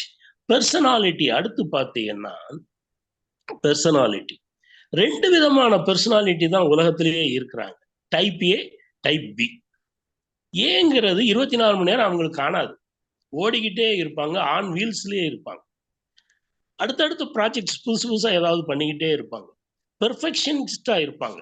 எந்த குறையும் இருக்கக்கூடாது தங்களுடைய விஷயங்கள்னு நினைப்பாங்க. டைப் ஏ சட்டுன்னு கோவம் வந்துடும். ஹார்ட் அட்டாக் வர்றதுக்கு சான்ஸ் அவங்களுக்கு அதிகம் டைப் ஏக்கு. டைப் பி பர்சனாலிட்டி எப்படி இருப்பாங்கன்னா, தலையில இடியே விழுந்தாலும் சரி கண்டுக்க மாட்டாங்க. அமைதியா வெரி வெரி கூல். உறவுகள் எல்லாம் நல்லபடியா அவங்களுக்கு. டைப் பி இது டிஃபால்ட் டிசைனாகவே அமையுது. Type A B. நான் பில இருந்தேன்னா ஏயா மாறினேன்னு எனக்கு நெஞ்சு வலி வந்துடும். டைப் ஏ வந்துகிட்டு சும்மா இருந்தாருன்னா அவருக்கு நெஞ்சு வலி வந்துடும். இந்த டிஃபால்ட் டிசைன் அமைஞ்சிருக்கு. இப்ப பெர்சனாலிட்டியை மாத்த முடியுமான்னு ஒரு கேள்வி. டயலக்டிக் தெரப்பிங்கிறத வச்சு நாங்க மாத்துறதுக்கு முயற்சி பண்ணிக்கிட்டு இருக்கிறோம். இப்ப இன்ட்ராவர்ட் எக்ஸ்ட்ராவர்ட்னு சொல்லி கால் கஸ்டவ் யுங் சைனீஸ் பிலாசபர் அவர் சொல்லியிருக்கிறார். இன்ட்ராவர்ட்னா யாரு? யாரோடையும் சேர மாட்டாங்க, தனிமையிலேயே இருப்பாங்க. தனிமையில இனிமை காண முடியுமா? பாடிக்கிட்டே அவங்க தனியா இருப்பாங்க. அவங்க இன்ட்ராவர்ட். எக்ஸ்ட்ராவர்ட்னா லைவ் ஒயரா இருப்பாங்க. சுத்தி எப்பயுமே 4 பேர் ஜாலியா சந்தோஷமா சிரிச்சுக்கிட்டே இருப்பாங்க. ஃப்ரெண்ட்ஸ் அதிகமா இருப்பாங்க. எக்ஸ்ட்ராவர்ட் என்ன வேணாலும் அவங்க ஜாலியா செஞ்சுக்கிட்டே போய்கிட்டே இருப்பாங்க. அது வந்து இன்ட்ராவர்ட் எக்ஸ்ட்ராவர்ட்னு அவர் பிரிச்சிருக்கிறார். ஹிந்து பிலாசபில என்ன சொல்றாங்க? குதிரையா இருப்பாங்க இல்ல ஆமையா இருப்பாங்க. 2 தான். 2 பர்சனாலிட்டி தான் உலகத்துல இருக்காங்கன்னு சொல்றாங்க. இப்ப பார்டர் லைன் பர்சனாலிட்டின்னு ஒருத்தன் புதுசா வரான். அவன் எப்படின்னா இங்கிட்டும் வரமாட்டான் அங்கிட்டும் வரமாட்டான். மனசுல தோணுனதை செய்வான். இஷ்டத்துக்கு ஆள் அடிப்பான். வியாதி இருக்காது அவனுக்கு. ஆனா பர்சனாலிட்டி டிஸார்டர் அவனுக்கு. ஆளுகளை போட்டு அடிக்கிறது, வைகிறது, இஷ்டத்துக்கு செலவழிக்கிறது, வீட்டுக்கு அடங்காத பயலா இருப்பான். அவன் பார்டர் லைன் பர்சனாலிட்டி டிஸார்டர்னு ஒரு கேட்டகரியில அவன் வரான். 3 ஆயிடுச்சா? இதுக்கு அடுத்துதான் முக்கியமான பிரச்சனையே வருது. ஏற்கனவே பெர்சன்டேஜ் வச்சு உங்களுக்கு சொன்னேன் நான். இப்ப காலத்தின் தேவை, மனநலம் காலத்தின் தேவைன்னு சொல்லியிருக்கோம். மனநலம்னா என்னன்னு பார்த்துட்டீங்க. என்னென்ன சிம்டம்ஸ் இருக்குன்னு தெரிஞ்சாதானே மனசு நல்லா இருக்கா இல்லையான்னு சொல்ல முடியும். நான் நார்மல்னு எதை வச்சு சொல்றது? அதுக்கும் டெஃபினிஷன் இல்லைன்ட்டோம். அப்நார்மல்னு சொன்னேன். Cognition conation affect triangle disrupt ஆயிடுச்சுன்னா அப்ப சொல்லிடலாம் ஈஸியா. இப்ப சிம்டம்ஸ்னு வச்சு பார்த்தோம்னா ஒரு சிலர் சொல்லுவாங்க, என் கூட கடவுள் பேசிக்கிட்டே இருக்காரு, யாரோ எங்கேயோ இருந்து என் கூட பேசிக்கிட்டே இருக்கிறாங்க, அவங்க பேசுறது எனக்கு புரிய மாட்டேங்குது, கிணத்துல குதிங்கிறான், பக்கத்துல இருக்கவனை கொல்லுங்கிறான். இப்படி ஒரு சிலர் சொல்லிக்கிட்டு எங்ககிட்ட வருவாங்க. அவங்கள உட்கார வச்சு பார்த்து பேசணும்னா சொல்லுவாங்க, எங்கேயோ இருந்து கேமரா வச்சு எங்களை வாட்ச் பண்ணிக்கிட்டே இருக்கிறாங்க, நான் செய்யறது எல்லாத்தையும் அவன் வாட்ச் பண்ணிக்கிட்டு இருக்கிறான். சந்தேகம்ங்கிற வியாதி அவனுக்கு எக்கச்சக்கமா இருக்கும். காதுல வந்து கழுத்த அறுன்னு சொல்லிச்சுன்னா பக்கத்துல இருக்க கழுத்த அறுத்துருவான், இல்ல தாங்காதையா அறுத்துருவான். ஆக இந்த காதுல கேட்குது பாத்தீங்களா மாய குரல்கள், இது ஒரு மோசமான கண்டிஷன். நம்ம கூட தான் இவங்க இருக்காங்க. எத்தனை பேரு? 1% மக்கள் மனச்சிதைவுங்கிற நோயால் கஷ்டப்பட்டு கொண்டிருக்கின்றார்கள். நானா இருக்கலாம், இல்ல பக்கத்துல இருக்கவரா இருக்கலாம். யாருக்கு எப்ப இந்த பிரச்சனை வருதுன்னு தெரியல. மனச்சிதைவு. இன்னொன்னு பைப்போலார் அஃபெக்டிவ் டிசார்டர்னு சொல்றோம். மேனியாவாக இருக்கலாம், இல்ல டிப்ரெஷனாக இருக்கலாம். 2 ஆப்போசிட் போல்ஸ். மேனியானா எப்படி இருப்பான்? ஒண்ணு ஜாலியா சந்தோஷமா சிரிச்சுட்டு இருப்பான், செலவழிச்சுட்டு இருப்பான், இல்ல கோபத்துல நெருப்பு வச்சுக்கிட்டு இருப்பான், ஜாமங்களை போட்டு உடைச்சிட்டு இருப்பான், பக்கத்துல இருக்கணும் அடி அடின்னு அடிப்பான். ஒண்ணு டிஸ்போரிக். டிஸ்போரிக்னா இரிட்டேட்டிவா இருப்பான், இல்ல யூஃபோரிக்கா இருப்பான். அவனும் மேனியா தான், இவனும் மேனியா தான். அதர் சைடு போல்ல என்ன இருக்கு? டிப்ரெஷன் இருக்கு. 12% மக்கள் கஷ்டப்பட்டுக்கிட்டு இருக்காங்கன்னு சொன்னேன். டிப்ரெஷன் யாருக்கு? எல்லாருக்கும் வரும், வந்துட்டு போயிடும். எப்படி? ஒரு சிலருக்கு காலையில எந்திக்கும் போது இருக்கும், மத்தியானம் சரியாயிரும். டிப்ரெஷனுடைய வேலை காலையில டிப்ரெஷன் அதிகமா இருக்கும், சாயந்தரம் வெயில் ஏற ஏற சரியாயிரும், சாயந்தரம் நல்லாயிருவான். இதுதான் டிப்ரெஷனை ஃபர்ஸ்ட் கண்டுபிடிக்க வேண்டிய ஒரு வியாதி. 2 வாரத்துக்கு மேல இப்படி இருந்தான்னா அவனுக்கு டிப்ரெஷன் அர்த்தம். மேனியா ஒரு வாரத்துக்கு மேல அப்படி இருக்கான்னா மேனியா. சிம்டம்ஸ் சொன்ன மாயக்குரல்கள். அவனுக்கு ஒரு மாசத்துக்கு மேல அப்படி இருந்தான்னா அவன் நம்ம நண்பன், மனச்சிதைவு நோயால் கஷ்டப்பட்டுக்கிட்டு இருக்கான். இது 2 தான் மிகப்பெரிய மோசமான மனநோய். அடுத்து ஒருத்தன் இருக்கான், கையை கழுவிக்கிட்டே இருப்பான், இல்ல வீடை தொடச்சிக்கிட்டே இருப்பான், டெய்லி ஒரு சோப்பு தான் வாங்குவான், டெய்லி சோப்பு போட்டு குளிச்சுட்டு இருப்பான். புதுசா என்னடா சோப்பு வாங்கிட்டே இருக்க, ஒரு சோப்பு ஒரு மாசத்துக்கு வரும்லடா, ஏன்டா ஒரு சோப்பு அரியா கடைன்னு சொன்னா சொல்லுவான், கிருமிகள் அதுல ஒட்டி இருக்கு, என் உடம்புல இருக்க கிருமி சோப்புக்கு போயிரும்ல. இப்படி கையை கழுவிக்கிட்டே இருப்பான். பாத்ரூமுக்கு போனா 3 நாள் ஆகும், குளிச்சுட்டு வெளியே வர்றதுக்கு எத்தனை நாள் ஆகும்? 3 நாளைக்கு குறைஞ்சி வரமாட்டான். குளிச்சுக்கிட்டே இருப்பான், டேங்க் தண்ணியெல்லாம் காலி பண்ணிப்பான். Counting, checking, washing. துவைச்ச துணியை துவைச்சிக்கிட்டே இருப்பான், பீரோவில் வச்சு காசை எண்ணிக்கிட்டே இருப்பான். இல்ல வீட்டுக்கு பூட்டை போட்டாச்சுன்னு வைங்க, பூட்டிட்டு போனான்னா கொஞ்சம் தூரம் கழிச்சு திரும்பி வந்து பூட்டி இருக்கா இல்லையான்னு தொங்கிக்கிட்டு இருப்பான். கேஸ் ஆஃப் ஆயிருச்சா இல்லையான்னு திருப்பி அடுப்பை பத்த வச்சு பார்த்துக்கிட்டே இருப்பான். Counting, checking, washing. ஹோர்டிங், அடுக்கி வச்சிருக்கான் ஜாமான்கள், அடுக்கி வச்சு திருப்பி அடுக்கி வச்சுக்கிட்டே இருப்பான். எப்படி? திருப்பி அடுக்கி வச்சுக்கிட்டே இருப்பான். Hoarding, counting, checking, washing, hoarding. இந்த 4ம் ஓசிடிங்கிற பிரச்சனையில வருது. Obsessive compulsive. எல்லாம் இவங்கெல்லாம் நம்ம கூட தான் இருக்காங்க. தனியா இவங்க ஊருக்கு அவுட்டர்ல இருக்காங்கன்னு மட்டும் நினைச்சிடாதீங்க. நானா இருக்கலாம், இல்ல நீங்களா கூட இருக்கலாம். தவறாக நினைத்து விட வேண்டாம். இன்னொரு ஆள் இருக்காரு, ஈட்டிங் டிஸார்டர். சாப்பிட்டுக்கிட்டே இருப்பார். எப்படி? எதையாவது போட்டு அவருக்கு ரைஸ் மில் அரைச்சுக்கிட்டே இருப்பார். Eating disorder. இல்ல சாப்பிடாம பட்னியாவே இருப்பாரு, அனோரெக்சியா நெர்வோசா. ஒரே ஒரு சாக்லேட் மட்டும் போதும் எனக்குன்ட்டு சாப்பிடாம அப்படியே உட்கார்ந்து இருக்கிறது. எப்படி? Anorexia nervosa. ஆளு வெயிட் குறைஞ்சிக்கிட்டே இருக்கும். கேட்டா ஸ்லிம்மா இருக்கேன்ல, நல்லா இருக்கேன்ல, ஹெல்த்தியா இருக்கேன்ல, என்னையும் ஏன் கஷ்டப்படுத்துறியே, எனக்கு ஒரு வேளைக்கு ஒரு சாக்லேட் போதும். Anorexia nervosa. இல்ல சாப்பிட்டுக்கிட்டே இருக்கிற ரைஸ் மில். இது ஈட்டிங் டிஸார்டர். இன்னொரு ஹாஸ்பிட்டலா போய் நைட்ல போய் இசிஜி எடுத்துக்கிட்டே இருப்பாங்க. நெஞ்சு வலிக்குது டாக்டர் பாருங்க. அவரு பார்த்துட்டு எல்லாம் நல்லா தானையா இருக்கு, ஹார்ட்லாம் அட்டாக் எல்லாம் ஒண்ணும் இல்லையா, இவருக்கு கண்டுபிடிக்க தெரியல. எப்படி? இவருக்கு கண்டுபிடிக்க தெரியல. வேற டாக்டர், சீனியர் டாக்டர்கிட்ட போவோம். சீனியர் நம்மகிட்ட வருவாங்க. நம்ம என்ன சொல்லுவோம், இதெல்லாம் பிரச்சனை ஒண்ணுமே இல்லையா, நல்லா இருக்கியா, சரி ஜூனியர் டாக்டர்கிட்ட போவோம். இப்படி நைட் ஆயிடுச்சுன்னா இசிஜி எக்கோ எடுக்கிறதே அவங்களுக்கு தொழிலா இருக்கும். வேர்த்துக்கிட்டு இருக்கும், கையெல்லாம் மதமதப்பு இருக்கும், நெஞ்சு வலி இருக்கும், எல்லாம் டிபிக்கல் ஹார்ட் அட்டாக் மாதிரியே இருக்கும். ஆனா இன்வெஸ்டிகேஷன் பண்ணி பார்த்தோம்னா ஒண்ணும் இருக்காதுன்னு அவங்க கிட்ட சொன்னோம்னா அவன் நம்ம எஃபிஷியன்சி மேலேயே சந்தேகப்படுவான்.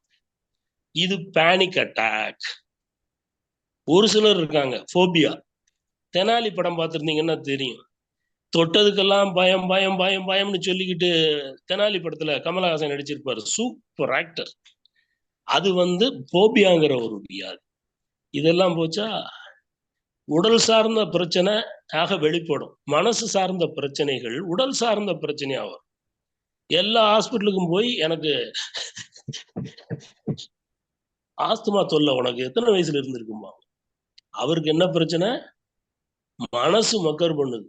ஆனா ஆஸ்துமான்னு சொல்லி எல்லா ஹாஸ்பிட்டல்லையும் அட்மிட் பண்ணி ஆக்சிஜன் வச்சு நெபுலைசர் வச்சு பாடா படுத்தி ஸ்டீராய்டு மாத்திரையையும் போட்டு ஆளை உப்ப வச்சு கிட்னி பிரச்சனையை உருவாக்கி பிரஷரை உருவாக்கி அனுப்பிட்டு இருப்பாங்க.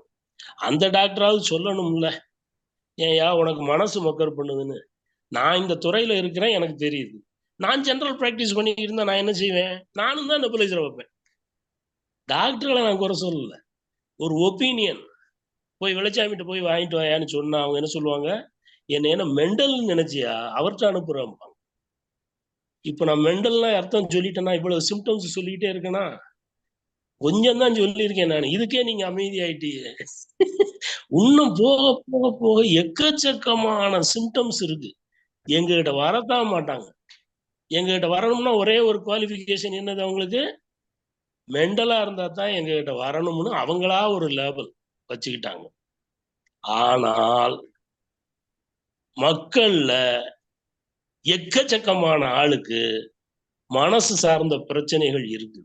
கோயிலுக்கு போவாங்க, குளத்துக்கு போவாங்க, தாயத்து கட்டுவாங்க, அம்பராமலைன்னு ஒரு ஊர்ல போய் படுத்திருப்பாங்க, ஏர்வாடியில போய் படுத்திருப்பாங்க, எல்லா ஊருக்கும் போவாங்க, மனநல மருத்துவர்கள்ட்ட போக மாட்டாங்க. ஏன்னா மெண்டல்னு சொல்லிடுவாங்க, இல்ல வாழ்க்கை ஃபுல்லா தூக்க மாத்திரையை கொடுத்து தூங்க வச்சிருவாங்க, கரண்ட் ஷாக் வச்சிருவாங்க. இதெல்லாம் எனக்கு தேவையா? இந்த மாதிரி எங்களவே எதிர்ப்பு கேள்வி கேட்டுட்டு எங்க கிட்ட வரமாட்டாங்க. மனநல மருத்துவர்கள் இந்தியாவில் எத்தனை பேர் இருக்காங்க? 3800 பேர் இருக்காங்க. அதுல நானும் ஒரு ஆளு. 4 லட்சம் மக்களுக்கு ஒரு மனநல மருத்துவர் தான் இருக்காரு. எத்தனை பேருக்கு? உலக சுகாதார நிறுவனம் என்ன சொல்லுது? 5000 மக்களுக்கு ஒரு டாக்டர் இருக்கணும்னு சொல்லுது. இதுல 4 லட்சம் மக்களுக்கு ஒரு மனநல மருத்துவர். அவர்கிட்ட வர்றதுக்கும் யோசனை, எப்படி இவங்களை எல்லாம் குணமாக்குறதுனாங்க? கொஞ்சம் கஷ்டம்தான். இப்ப நான் உங்ககிட்ட சொன்னது ஒரு ஹிண்ட் தான் கொடுத்துருக்கிறேன். மனநலம் சார்ந்த நோய்கள் எக்கச்சக்கமா இருக்குது. அது போக இப்ப புதுசா ஒண்ணு சொல்லிக்கிட்டு இருக்காங்க, ஸ்ட்ரெஸ். எப்படி? ஸ்ட்ரெஸ், மன அழுத்தம், மன இறுக்கம் அப்படின்னா என்னது? உங்களுடைய எதிர்பார்ப்புக்கும் நடக்கிறதுக்கும் கேப், இடையில இருக்க கேப் தான். கேப் கம்மியா இருந்துச்சுன்னா ஸ்ட்ரெஸ் கம்மியா இருக்குன்னு அர்த்தம். கேப் அதிகமாகிக்கிட்டே இருக்குன்னா ரொம்ப ஸ்ட்ரெஸ்ஃபுல்லா இருக்கீங்கன்னு அர்த்தம். ஆக ரியாலிட்டிக்கும் எக்ஸ்பெக்டேஷனுக்கும் இடையில இருக்க கேப்பை சுருக்கமாக வச்சுக்கிட வேண்டியது நீங்க தான். உங்களால முடியாத விஷயங்கள்லாம் செஞ்சுக்கிட்டு நினைச்சுக்கிட்டு இருக்கக்கூடாது. Accept the reality. எது எது நடக்கோ அதை அக்செப்ட் பண்ண பழகிட்டீங்கன்னா நீங்க ஸ்ட்ரெஸ்ஸாவே இருக்க மாட்டீங்க. நமக்கு தான் அந்த பழக்கமே கிடையாது. எது எது நடக்காதுன்னு இருக்கோ அதைத்தானே நம்ம நினைப்போம். ஆக எதிர்பார்ப்புக்கும் நடைமுறைக்கும் கேப் குறுகலாக இருந்துச்சுன்னா ஸ்ட்ரெஸ் கம்மியா இருக்குன்னு அர்த்தம். இந்த ஸ்ட்ரெஸ்ஸுடைய சிம்டம்ஸ் பார்த்தீங்கன்னா, அவசரத்துல அண்டாக்குள்ள கை போகாதும்பாங்க பழமொழி. கண்ணுக்கு முன்னாடி தான் அண்டா இருக்கும், ஆனா கை உள்ள போகாது. கையை உள்ள விட பயந்துட்டு இருப்பாங்க. இல்ல மூடி மூடி இருக்கா திறந்திருக்கானே தெரியாது, கண் பார்வை அவுட் ஆயிரும். எப்படி? Historical blindness. அதுக்கு பேர் என்ன சார்? Historical blindness. ஃபிட்ஸ் வரும், ஆஸ்துமா தொல்லை வரும், ஐபிஎஸ், வயிறை கலக்கிக்கிட்டே இருக்கும், பாத்ரூமுக்கு ஓடிக்கிட்டே இருப்பாங்க. டாக்டர்கிட்ட போய் எல்லா ஸ்கோப்பியும் பண்ணி பார்த்துருவாங்க, நார்மலா தான் இருப்பார். ஆனா அவருக்கு பிரச்சனை என்னது? ஸ்ட்ரெஸ். ஆக இந்த ஸ்ட்ரெஸ் எல்லாம் எப்படி ஓவர் கம் பண்ண போறோம்? அதுக்கு இருக்கு, ஃபர்ஸ்டே சொல்லிட்டேன் உங்ககிட்ட, அக்செப்ட் த ரியாலிட்டி. எதிர்பார்ப்பை குறைச்சிக்கங்க, லெட் இட் கோ. பிரச்சனைகள் சில வருதா, அதை அப்படியே போட்டுன்னு தள்ளி விட்டு போ. அதை ஷோல்டர்ல போட்டுக்கிட்டு சுமந்துக்கிட்டே அலையாத. அன்னன்னைக்கு பிரச்சனையை அன்னன்னைக்கு விட்டுட்டு போ. நைட்ல ஒழுங்கா தூங்கு, விடிய காலம் ஃப்ரெஷ் ஆயிருவ. விடிய விடிய நினைச்சுக்கிட்டே இருந்தா மறுநாளும் அப்படியே தான் போகும். இப்படி ஒரு சில விஷயங்கள் எல்லாம் ஸ்ட்ரெஸ் மேனேஜ்மெண்ட்ல வருது.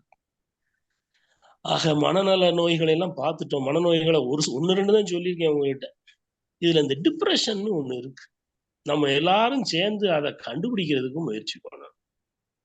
Ideas of hopelessness, ideas of helplessness, ideas of worthlessness, guilty feeling. நான் எதுக்கும் லாய்க்கு இல்லை, எல்லாம் முடிஞ்சிருச்சு, யாருக்காவது என்னால பிரயோஜனம் இருக்கா? ஒண்ணும் இல்லை. என்னைய கை தூக்கி விடுறதுக்கு யாராவது இருக்காங்க? ஒண்ணும் கிடையாது. இப்படி அவங்க அவங்களுக்கே புலம்பிக்கிட்டு, இதுக்கு பேர் பெக்ஸ் ட்ரேடுன்னு பேர். B E C K, Beck's triad. Ideas of hopelessness, ideas of helplessness, ideas of worthlessness. இதோட கில்ட்டி ஃபீலிங்கும் சேர்ந்துடும். என்னாலதானே என் குடும்பம் இவ்வளவு கஷ்டப்படுது, நான் செத்து போயிட்டேன்னா எல்லா பிரச்சனைக்கும் ஒரு தீர்வு வந்துடும்ல. அவங்களா நினைச்சுக்கிட்டு தூக்குல தொங்கிடுவாங்க, இல்ல ரயிலுக்கு முன்னாடி விழுந்துருவாங்க, இல்ல சாணி போடுற கரைச்சி குடிச்சிருவாங்க, இல்ல தீய வச்சுக்கிடுவாங்க. இது எப்பேற்பட்ட கொடுமையான விஷயம். தீபிகா படுகோனே, அந்த அம்மா தான் எங்களுக்கு பிராண்ட் அம்பாசிடர். அது என்னன்னா, டிப்ரெஷன்ல நான் கஷ்டப்பட்டுக்கிட்டு இருந்தேன்னு வெளியே சொல்லிச்சு. அதனால அது பிராண்ட் அம்பாசிடர் டிப்ரெஷனுக்கு போட்டு விட்டாங்க. அதுக்கு பிறகுதான் மக்கள் எல்லாம் எனக்கும் டிப்ரெஷன் தான் இருக்குன்னு வந்துட்டு இருக்காங்க, இல்லைன்னா வரவே மாட்டாங்க. அது என்னன்னா, டிப்ரெஷன் எப்படி இருக்கும்னா, ஏற்கனவே சொல்லிட்டேன், அந்த 4 பாயிண்ட்ஸ் முக்கியமா சொல்லிட்டேன். காலையில நீங்க 4 மணிக்கு எந்திக்கிறவங்களா இருக்கீங்கன்னு வைங்க, 6 மணிக்கு எந்திக்கிறவங்களா இருக்கீங்கன்னு வைங்க, இது 4 மணிக்கே உங்களை எழுப்பி விட்டுரும். 2 hours prior to the routine wake up time. எல்லாம் தூங்கிக்கிட்டு இருப்பாங்க கொரட்டை விட்டு. உங்களுக்கு அவங்க தலையில கல்ல போட்டலாமான்னு இருக்கும். அதுக்கப்புறம் உங்களுக்கு தூக்கமே வராது. 2 hours prior to the routine wake up time.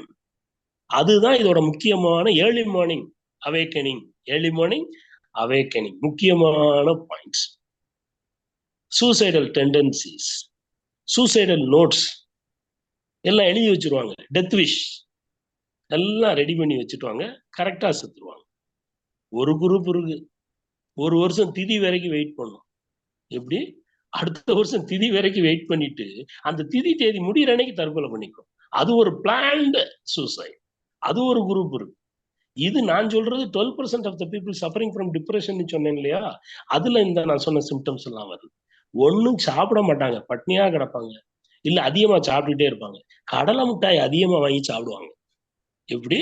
ஒரு ஆளு கடலை மிட்டாய் அதிகமா வாங்கி சாப்பிட்டுட்டு இருக்காரு, குக்கீஸ், டிப்ரெஷனாக இருக்கலாம். எப்படி? அதெல்லாம் ஞாபகம் வச்சுக்கணும் நம்ம. ஏன்டா இவன் நேத்து வரைக்கும் கடலை மிட்டாய் இவனுக்கு பிடிக்காது, இப்ப திடீர்னு டன்னா வாங்கி சாப்பிட்டுட்டு இருக்கானே, என்ன காரணம்னு பார்த்தா டிப்ரெஷன்ல இருப்பாங்க. ஒண்ணு தூங்காம இருப்பாங்க, இல்ல தூங்கிக்கிட்டே இருப்பாங்க. எனர்ஜி லெவல் லோ லெவல்ல இருக்கும், ஏன்னா கான்சென்ட்ரேஷன் குறைஞ்சிரும். இதெல்லாம் டிப்ரெஷனின் வெளிப்பாடு. இவங்களை நம்ம விட்டுறக்கூடாது. கரெக்டா பின் பாயிண்ட் பண்ணி மனநல மருத்துவத்தை கூட்டு போனோம்னா இவங்களை காப்பாத்திடலாம். சிம்டம்ஸ் 2 வாரத்துக்கு மேல இருக்கணும். 1 நாள் 2 நாள் இருந்தா காணாது. 2 வாரத்துக்கு மேல தொடர்ச்சியா இருக்கணும். டிப்ரெஷன் நீங்க டயக்னோசிஸ் பண்ணி வைத்தியம் பண்ணலாம். ஒரு சிலர் இருக்காங்க post dramatic stress disorder, PTSD. வாழ்க்கையில் ஏதாவது ஒரு கசப்பான சம்பவங்கள் நடந்துச்சுன்னா அதவே நினைச்சுக்கிட்டே இருக்கிறது. அந்த மனசுல ஏற்பட்ட ஆறாத காயம் இருக்கு பார்த்தீங்களா, வடு, அது வந்து திருப்பி திருப்பி அவங்கள கஷ்டப்பட்டுக்கிட்டே இருக்கும். அது PTSDன்னு பேர். இப்படி நிறைய மனநல நோய்கள் இருக்குது. இதெல்லாம் வந்து எப்படி ஏன் வருது? போன பிறவில செஞ்ச பாவமா, இல்ல கர்ம வினை பயன்களா? எல்லாரும் அப்படித்தான் சொல்லிட்டு இருக்காங்க. என்ன பாவம் செஞ்சானோ இவனுக்கு இப்படி பிள்ளை பிறந்திருக்கு? பாவமும் கிடையாது, புண்ணியமும் கிடையாது.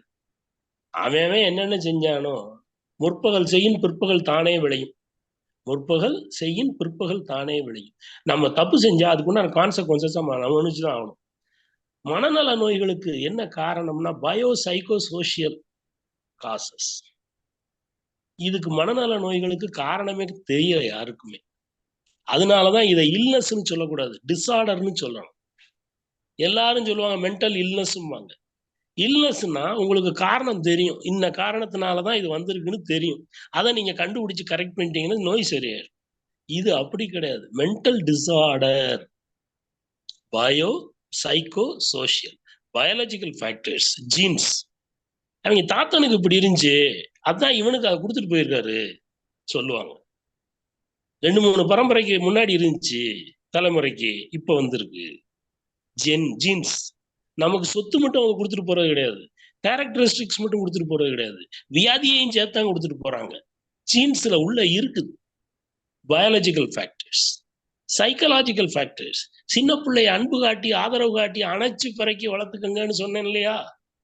உங்கள் குழந்தைகள் உங்கள் மூலமாக பிறந்தவர்கள், உங்களுக்கு இல்லைன்னு சொன்னேன் இல்லையா? கலீல் ஜிப்ரான். அதை நீங்க மனசுல வச்சுக்கிட்டு செஞ்சீங்கன்னா இந்த வளர்த்தையன்னா இந்த பிள்ளைய அருமையான பிள்ளைகளா வளர்ந்து. ஆனா நம்ம செய்யறோமா? அதை செய்ய மாட்டோம். நம்ம 2 பேருக்குள்ளேயே தகராறா இருக்க, நம்ம பிள்ளைகளை எப்படி நம்ம ஒழுங்கா வளர்ப்போம்? இது ஒரு பிரச்சனை. சைக்கலாஜிக்கல். சின்ன பிள்ளையில இருந்து தலையில கொட்டி கொட்டி வளர்த்துக்கிட்டே இருந்தீங்கன்னா என்ன ஆகும்? டிஸ்கரேஜ் ஆயிடும். அப்ப பிரச்சனை வெவ்வேறு மாதிரி தான், கான்டாக்ட் டிஸார்டரா மாறி.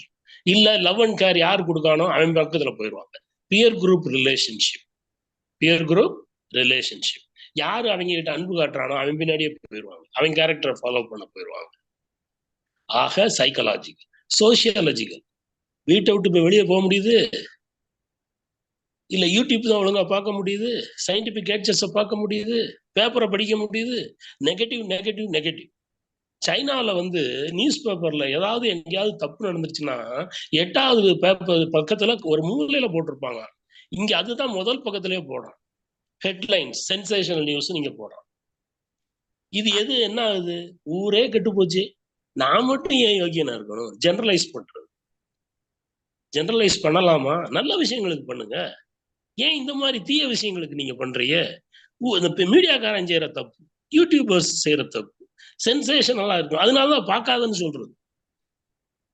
நல்ல விஷயங்களுக்கு இம்பார்ட்டன்ஸ் கொடுத்து நீங்க வளர்த்துக்கிட்டு இருந்தீங்கன்னா நல்லா இருக்கும். சொசைட்டி, சோசியலாஜிக்கல் ஃபேக்டர்ஸ், அது போக இப்ப லிவிங் வந்துருச்சு. எப்ப நம்ம வந்துகிட்டு ஜாயிண்ட் ஃபேமிலியில இருந்து நியூக்ளியர் ஃபேமிலிக்கு வந்தோமோ நமக்கு பிரச்சனைகளும் ஆரம்பிச்சிருச்சு. நியூக்ளியர் ஃபேமிலியில இருந்து இப்ப லிவிங் டுகெதர் கல்ச்சரும் வந்துருச்சு. அடுத்து சிங்கிள் பேரண்டிங் வந்துகிட்டு இருக்கு. ஒண்ணா டீக்ரேட் ஆகிக்கிட்டே இருக்கு சூடோ வெஸ்டர்னைசேஷன்னால. இல்ல ஈகோவுக்கு இம்பார்ட்டன்ஸ் கொடுத்து அட்ஜஸ்ட் பண்ணி காம்ப்ரமைஸ் பண்ணி போறதுக்கு வழி தெரியாதனால ஃபேமிலிங்கிற கான்செப்ட் ஒலைஞ்சு போய்கிட்டு இருக்குது. அது யாரை பாதிக்குது? குழந்தைகளை பாதிக்குது, ஃபியூச்சர் ஜெனரேஷனை பாதிக்குது. இதுக்கு நம்ம அலோவ் பண்ணலாமா? இப்ப ஈட்டியாலஜி சொல்லியாச்சு, ஈட்டியாலஜியே இல்லைன்னு சொல்லிட்டேன், பயோ சைக்கோ சோசியல் ஃபேக்டர்ஸ் சொல்லிட்டேன். இதுல எதை கரெக்ட் பண்ணலாம்? ஜீன்ஸை நம்மளால கரெக்ட் பண்ண முடியுமா? முடியாது. சைக்கலாஜிக்கலா கரெக்ட் பண்ணிக்கலாம்ல, அது நம்ம கையில தானே இருக்கு. சோசியாலஜிக்கலா கரெக்ட் பண்ணலாம்ல. நான் ஒழுங்கா இருந்தா அந்த சொசைட்டி நல்லா இருக்கும்ல. என் வீடு நல்லா இருந்துச்சுன்னா அந்த சொசைட்டி எல்லாரும் அதே மாதிரி நினைச்சானுவீங்க, இந்த சொசைட்டி நல்லா இருக்கும்ல. சாராய கடையை திறந்து வச்சுட்டு வெத்தலை பாக்கு வச்சா நம்ம நினைக்கிறாங்க, நம்ம தானே போறோம். ஆக நம்ம போகாம விட்டுட்டோம்னு வைங்க, அவன் கடையை முடியும். போதைப் பொருள்களை காலேஜ்ல சாக்லேட்னு சொல்லி வித்துட்டு இருக்காங்க, கஞ்சா சாக்லேட்னு வந்துருச்சு. போன வாரம் அலெக்ஸ்னு ஒரு பையன் மெட்ராஸ்ல, அதெல்லாம் கேட்டா கொடுமையா இருக்குங்க. 21 வயசு பையன், எல்லாரும் இன்ஜெக்ஷன் போடுவாங்க, இவன் என்ன செஞ்சிருக்கான், அந்த மாத்திரையை வாங்கி, போதை மாத்திரையை வாங்கி அவில் இன்ஜெக்ஷன்ல மிக்ஸ் பண்ணி அதை நரம்பூசியில போட்டு செத்தே போயிட்டாங்க. பேரு என்ன பேரு? அலெக்ஸ். 21 வயசு, வாழ வேண்டிய வயசு. அந்த ஊர் மக்கள்லாம் சொல்றான், போலீஸுக்கு எல்லாம் தெரிஞ்சுதான் நடக்குது, நாங்க எங்க பசங்க எல்லாம் செத்துக்கிட்டு இருக்கானுங்க, ஆக்ஷன் எடுங்கன்னு சொன்னா அவங்க இந்த எடுக்கிறோம் அந்த எடுக்கிறோம்னு சொல்லிட்டு இருக்காங்க. ஒரு வயலும் போலீஸ்ல சரியில்லைன்னு அந்த ஊர் மக்கள் எல்லாம் சேர்ந்து சொல்றாங்க. இப்ப அலெக்ஸ் வாழ்க்கை போயிடுச்சா? 9 டெத் தான். இதுக்குள்ள 9 டெத்துங்கிறாங்க. போதை மருந்து பழக்க வழக்கங்கள் எந்த அளவுக்கு மனித வாழ்க்கையில் விளையாடி கொண்டிருக்கின்றது என்று புரிந்து கொள்ளுங்கள் நண்பர்களே. ஆக எதுக்கு இதை சொன்னேன்? சோசியாலஜிக்கல். பயாலஜிக்கல்னா ஜீன்ஸ் அவங்களால ஒன்றும் செய்ய முடியாது. சைக்கலாஜிக்கல் ஃபேக்டர்ஸ் உங்க கையில இருக்கு. சோசியாலஜிக்கல் ஃபேக்டர்ஸ் நம்ம யாரையும் குறை சொல்ல வேண்டாம், நான் திருந்திக்கிறேன். இப்ப நான் திருந்திக்கிட்டேன்னா என் பிள்ளைய நல்லா இருப்பாங்கல்ல.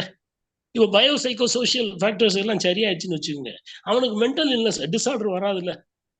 அவன் மனநலம் அவனுக்கு நல்லபடியா இருக்கும். அவன் கண்ட்ரோல் பண்ணிக்கிடுவான், இம்பல்சிவா இருக்க மாட்டான். நமக்குள்ள இயற்கை ஒண்ணு கொடுத்துருக்கு. கிட்னி இருக்கு பாத்தீங்களா, முதுகுக்கு பின்னாடி கிட்னி இருக்கு. அந்த கிட்னிக்கு மேல தொப்பி போட்ட மாதிரி இருக்கும், அதுதான் அட்ரீனல் கிளாண்ட். என்ன கிளாண்டு? அட்ரீனல். அந்த கிளாண்டு என்ன செய்யுதுன்னா, அட்ரீனலின்கிற ஒரு கெமிக்கலை சுரக்குது. நாளமில்லா சுரப்பில ஒண்ணு, நாளமில்லா சுரப்பில ஒண்ணு. தைராய்டு படிச்சிருப்பீங்க, பேராதைராய்டு படிச்சிருப்பீங்க, பேன்கிரியாஸ் படிச்சிருப்பீங்க. கிட்னிக்கு மேல அட்ரீனல். இந்த அட்ரீனல் செய்யற வேலை என்னன்னா, ஃபைட் ஆர் ஃபிளைட். ஃபைட்டு, எந்த ஒரு பிரச்சனை வந்தாலும் ஒண்ணு ஃபைட் பண்ணு, இல்ல அந்த இடத்த விட்டு ஓடிப்போம், இப்படின்னு அது சொல்லி கொடுக்கும். அதை நாங்க எப்படி சொல்றோம்னா, ரியாக்ட் ஆர் ரெஸ்பாண்ட். ரியாக்ட்னா என்னது? இம்பல்சிவிட்டி, மனசுல தோணுனதை உடனே செஞ்சிடுறது. அது தப்பா இல்லையா? செய்யக்கூடாது. ரெஸ்பாண்ட் பண்ணு பழகுங்க. ஒரு ஆளு கேள்வி கேட்டா குறைஞ்சது கொஞ்சம் நேரம் டைம் எடுத்துக்கோங்க. இல்ல உடனடியா ரிசல்ட் கொடுக்கணுங்கிறத நினைக்காம போஸ்ட்போன் பண்ணுங்க. ரெஸ்பாண்ட் பண்ணி பழகுங்க. ரெஸ்பான்ஸ்னா என்னது? Positive connection. ரியாக்ட்னா நெகட்டிவ் கனெக்டேஷன். இப்ப நீங்க ரியாக்ட் பண்ணணுமா, ரெஸ்பாண்ட் பண்ணணுமா, இதை பிராக்டிஸ் பண்ணிக்கிட்டே இருங்க. 40 நாள் பிராக்டிஸ் பண்ணீங்கன்னா அது உங்க ஹேபிட்டா மாறிடும். ஹேபிட்டா மாறிடுச்சுன்னா அது ஒரு கேரக்டரா மாறிடுது. கேரக்டரா மாறிடுச்சுன்னா பெர்சனாலிட்டியாவே ஆயிடுது. அந்த ஆளு கொஞ்சம் நிதானமான ஆளியா, அவர்கிட்ட போனோம்னா சொல்யூஷன் கிடைக்கும், ஆனா கொஞ்சம் நிதானமா தான் கொடுப்பார். இப்படி உங்களுக்கு ஒரு நல்ல பேரும் கிடைக்கும், ரெஸ்பாண்ட் பண்ணி பழகிட்டீங்கன்னா. இப்ப கார்டிசால், அந்த நான் சொன்னேன் இல்லையா, கிட்னிக்கு மேல இருக்க தொப்பி, அந்த தொப்பி செய்யற பிரச்சனை தான் ப்ரெஷரும் வருது, சுகர் வர்றதுக்கும் அதுதான் காரணம். பரீட்சைக்கு போவீங்க, பயங்கரமா படிச்சிருப்பீங்க, பரீட்சைக்கு போனீங்கன்னா ஒண்ணுமே ஞாபகம் இருக்காது உங்களுக்கு. ஹாலை விட்டு வெளியே வந்தோடனே ஞாபகம் வரும். அது என்ன காரணம்? ஆன்சைட்டி உங்களுக்கு அதிகமாயிடுச்சு. அட்ரினலின் அதிகமா சுரந்ததுனால மெமரி பவர் பயங்கரமா இருக்கிற மாதிரி தெரியும். ஆனா யூவை தலைகீழ போட்டு பாருங்களேன். இன்வெர்டட் யூ ஹைபோதேசிஸ், அதுக்கு பேர் என்னது? இன்வெர்டட் யூ ஹைபோதேசிஸ், எர்கிஸ் டாட்சன் லா. எந்த ஒரு வேலை செஞ்சாலும் பதட்டப்படாம செஞ்சீங்கன்னா, திருப்பி திருப்பி செஞ்சீங்கன்னா உங்களுக்கு மெமரி பவர் நல்லா இருக்கும். பதட்டத்தோட செஞ்சீங்கன்னா உங்க ரிசல்ட் எப்படி இருக்கும்? இன்வெர்டட் யூ ஹைபோதேசிஸ், யூவை தலைகீழ போட்டுரும். அதை நான் சொல்லல, எர்கிஸ் டாட்சன்ங்கிற 2 பேர் சேர்ந்து கண்டுபிடிச்சிருக்கிறாங்க. ரிசல்ட் குறைஞ்சிரும். உங்க ஆன்சைட்டி அதிகமாக ரிசல்ட் குறைஞ்சிரும். ஆன்சைட்டி தேவைதான், எந்த ஒரு வேலை செய்தாலும் ஆன்சைட்டி தேவை. ஆன்சைட்டி இல்லைன்னா உங்க பெர்ஃபார்மன்ஸ் நல்லா இருக்காது. இப்ப நீங்க எனக்கு டாபிக்கை கொடுத்துட்டீங்க, இந்த டாபிக்கு நான் 4 நாளா தூக்க முடியாம இருந்தேன். நான் ஓரளவுக்கு ஒழுங்கா பேசணுமே. எலைட் குரூப்னு இருக்கு, நாம சாமி என் இஷ்டத்துக்கு நான் பேசிடக்கூடாது. உட்கார்ந்து ஹோம்ஒர்க் 4 நாளா பண்ணியிருக்கேன். 4 நைட் எனக்கு தூக்கம் போயிடுச்சு. என்னதான் இந்த தொழில் நாம் பண்ணிக்கிட்டு இருந்தாலும் ஆன்சைட்டி வருதா வரலையா? இது ஆப்டிமம் லெவல் ஆஃப் ஆன்சைட்டி. எந்த தொழில் பண்ணாலும் ஆப்டிமம் லெவல் ஆஃப் ஆன்சைட்டி இருந்துச்சுன்னா அந்த தொழில் நல்லா இருக்கும். ஆன்சைட்டிக்குள்ளேயே நான் உட்காந்துருந்தேன்னு வைங்க, உங்கள்கிட்ட என்னால ஃப்ரீயா பேச முடியாது. ரிசல்ட் குறைஞ்சிரும், இன்வெர்டட் யூ ஹைபோதேசிஸா மாறிடும், பெர்ஃபார்மன்ஸ் குறைஞ்சிரும். இதுதான் நம்ம தெரிஞ்சு கொள்ள வேண்டியது. ஆன்சைட்டி இருக்கணும், ஆனா ஆப்டிமம் லெவல்ல இருக்கு. ரைட். இப்ப அடுத்து பாத்தீங்கன்னா அந்த ஸ்ட்ரெஸ்ஸை எப்படி மேனேஜ் பண்றதுன்னு கேட்டீங்க, சொல்லிட்டேன் நான். Accept the reality, let it go. Anger management, கோவத்தை குறைக்கணும். அட்ரினலின் செய்யற வேலை கோவத்தை கொடுக்குது. கோவப்படக்கூடாதுன்னு நினைக்கணும். நினைச்சுக்கிட்டே இருந்தீங்கன்னா கோவமே வராது. Time management பழகிக்கிடணும். லாஸ்ட் மினிட்ல எந்த வேலை செய்யணும்னு நினைக்காம போஸ்ட்போன் பண்ணாம டைம் மேனேஜ்மெண்ட் பண்ணி பழகிக்கிடணும். அடுத்து எல்லாரும் யோகா பண்ணுங்க யோகா பண்ணுங்கிறாங்க. யோகான்னா என்னது? முதல்ல பதஞ்சலி முனிவர் 5000 வருஷத்துக்கு முன்னாடி சொல்லியிருக்காரு. அவர் தான் இதோட ப்ரொபனன்ஸ். யோகான்னா 8 limbs இருக்கு. 8 limbs: யம, நியம, ஆசனா, பிராணாயாமா, பிரத்யஹாரா, தர்ணா, தியானா, சமாதி. இப்படி 8 limbs இருக்கு. இந்த 8ம் சேர்ந்ததுதான் யோகா. நானும் யோகா பண்றேன்னு சொல்லிக்கிட்டு இருப்பாங்க எல்லாரும். ஆசனாஸ் பண்ணிக்கிட்டு யோகா பண்றாங்க. Asanas one of the limbs. யமங்கிறது social contact, rules of social contact. சொசைட்டில நீ மற்றவங்களோட எப்படி மூவ் பண்ணணுங்கிறதுக்கு ரூல்ஸ் அண்ட் ரெகுலேஷன்ஸ் இருக்குது. அதுதான் OAMA, யம. நான் என் இஷ்டத்துக்கு பேச முடியுமா? மரியாதை கட்டத்தனமா நடக்க முடியுமா? ஹார்மோனியஸ் வே ஆஃப் லிவிங்க்கு நான் தயாரா இருக்கணும்ல, ப்ரொடக்டிவா இருக்கணும்ல. அப்ப அந்த யமங்கிறது daily rules of social contact. ஒரு மனிதன் சொசைட்டில எப்படி வாழணுங்கிறதுக்கு விதிக்கப்பட்டது அந்த ரூல்ஸ். யம, OAMA. நியம, நியமங்கள்னு படிச்சிருப்பீங்க. காலையில எந்திரிச்சதுல இருந்து நைட்டு தூங்குற வரைக்கும் இப்படித்தான் இருக்கணும், ரூல்ஸ் அண்ட் ரெகுலேஷன்ஸ் ஃப்ரேம் பண்ணிடுறது. அது நியமங்கள். நியம. ஆசனாஸ், தலை முதல் பாதம் வரை உடல் உறுப்புகள் செம்மையாக இருப்பதற்கு ஆசனம் செய்ய வேண்டும். பிராணாயாமா, பிராணாயாமா மூச்சு பயிற்சி, லங் கெப்பாசிட்டியை இம்ப்ரூவ் பண்றதுக்கு பிராணாயாமா. பிரத்யஹாரா, ஐம்புலன் அடக்கம். ஐம்புலன்களையும் கண்ட்ரோல் பண்ணுவது எப்படி? அதுதான் பிரத்யஹாரா. தர்ணா, அட்டென்ஷன், பி அட்டென்டிவ். எந்த காரியம் செய்தாலும் அட்டென்ஷனோட இருக்க பழகுங்க. தர்ணா.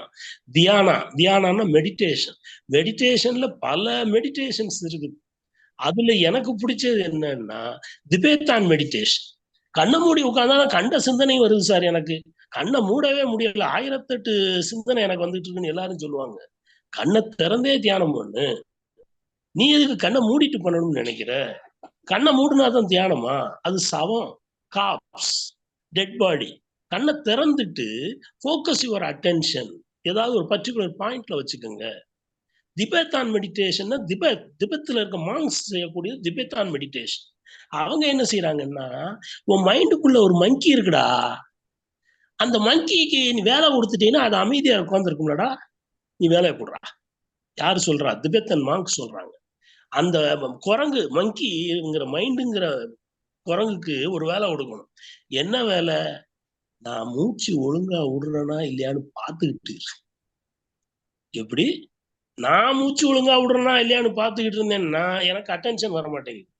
மங்கிக்கு நான் ஒரு வேலை கொடுத்தேன்னா எனக்கு ஒழுங்கா மூச்சு பயிற்சி நான் செஞ்சுக்கிட்டு இருக்கேன். எனக்கு அந்த மங்கியை பார்த்துக்கிட்டு இருக்கலேனே. இதுதான் திபெத்தான் மெடிடேஷன். எனக்கு பிடிச்ச மெடிடேஷன் எதுன்னா இந்த திபெத்தான் meditation. சரிதானுங்களா?